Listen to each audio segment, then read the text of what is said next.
speakers contain at least two magnet and cone assemblies known as drivers. They're typically housed in a box called the speaker enclosure. To build the internal magnetic structure, the factory begins by cutting two plates of iron, each about 13 millimeters thick. They go one at a time onto a lathe.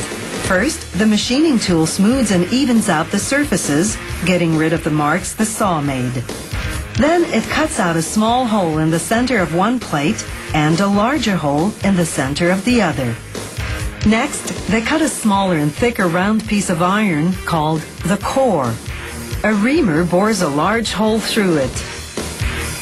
They apply super high-strength epoxy glue to the core and to the back plate, the plate with the smaller hole.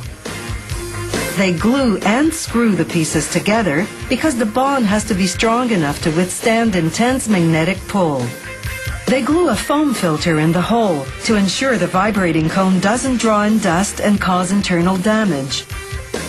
Now they spread glue on the narrow end of what's called the metal basket, a die-cast aluminum frame that will hold the magnetic structure and cone. They screw the front plate, the plate with the bigger hole, onto the glued surface. Then they glue the underside of the front plate and one side of a ferrite, a ceramic ring made from iron powder. After adhering the ferrite to the front plate, they apply glue to the other side of the ferrite, then flip the basket over to attach the back plate. The core fits through the large hole in the front plate. They insert shims to center it while the glue dries. After screwing terminals to the basket, they put the entire structure they've just assembled into a magnetizing machine. With 600 volts of direct current, the machine creates positive and negative poles, transforming the magnetic structure into a permanent magnet, meaning it has a constant magnetic field around it. Now they wind the voice coil, the electromagnet that will interact with the permanent magnet. An electromagnet is an object that generates a magnetic field only when there's a current running through it. They wind enamel-insulated copper wire, gluing it to a rigid plastic sheet.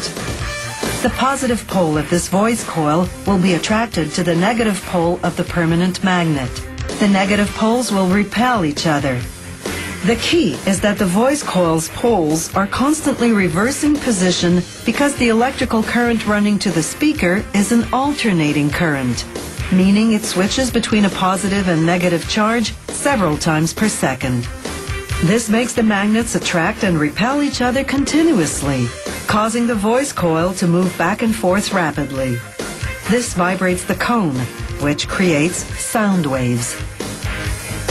After slipping the voice coil between the front plate and the core, they glue on the bottom suspension, flexible fabric rings that move with the voice coil and prevent it from rubbing on the magnetic structure. Next, they glue the cone. It's usually made of cardboard, plastic, or metal. Then they solder the electrical connections. The current coming from the amplifier travels by wire to the two terminals. The terminal wires connect to the voice coil wires.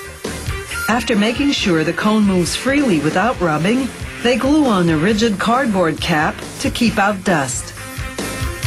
The last step is to take the speaker for an audio test drive. They connect it to a machine that transmits different frequencies.